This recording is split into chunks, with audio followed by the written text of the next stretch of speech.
Nick Morris here from Web Marketing Adelaide. In this video I'm going to discuss what is duplicate content. Duplicate content is where blocks of content or entire pages are very similar or exactly the same across multiple pages or multiple different domains. When someone makes a search, Google tries to return multiple different pages with distinct and unique information. So if there are duplicate content across your website or across multiple websites, including your website, then Google is going to filter out all of the duplicates and just show one of the pages with that information. Where this can be a problem for you is if that page that they decide to show is not the one that you want them to show.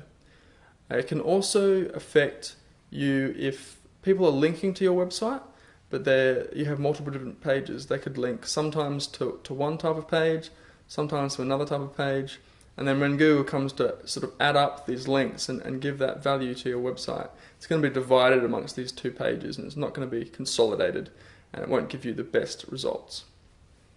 If you've not had someone go over your website and do a search engine optimization audit, or if you're using a content management system, you'll probably find that you do have duplicate content on your website already.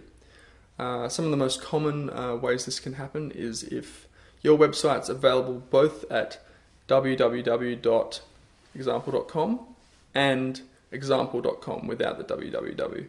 So technically these two different pages can be different. For almost all websites they're the same, but Google can't treat them as being exactly the same if you don't tell them, because they can actually be different.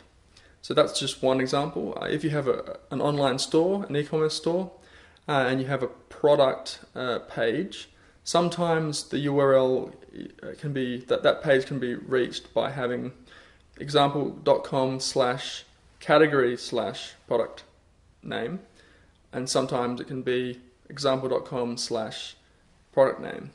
So that's another example where it's fairly easy for you to have this duplicate content without really realizing it.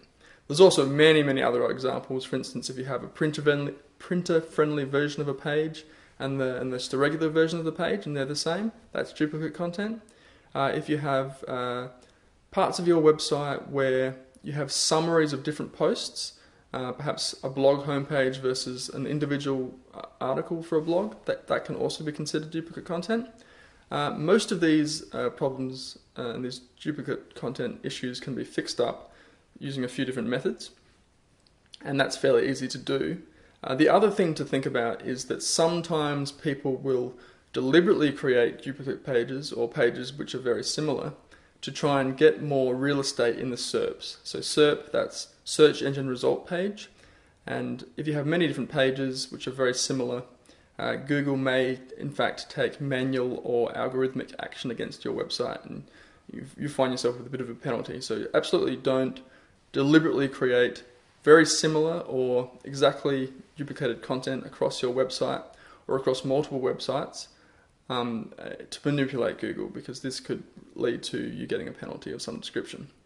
And if you do have duplicate content on your website, then you should use one of the multiple methods you can use to get rid of that. So those methods include doing 301 redirects from the less preferred versions of the page to the preferred one. You can also implement what's known as canonical URLs, which is something that goes in the code of your website to let Google know this is the correct and the preferred version of this page or this URL.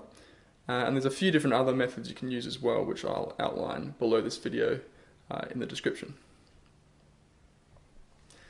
My name's Nick Morris. This is Web Marketing Adelaide.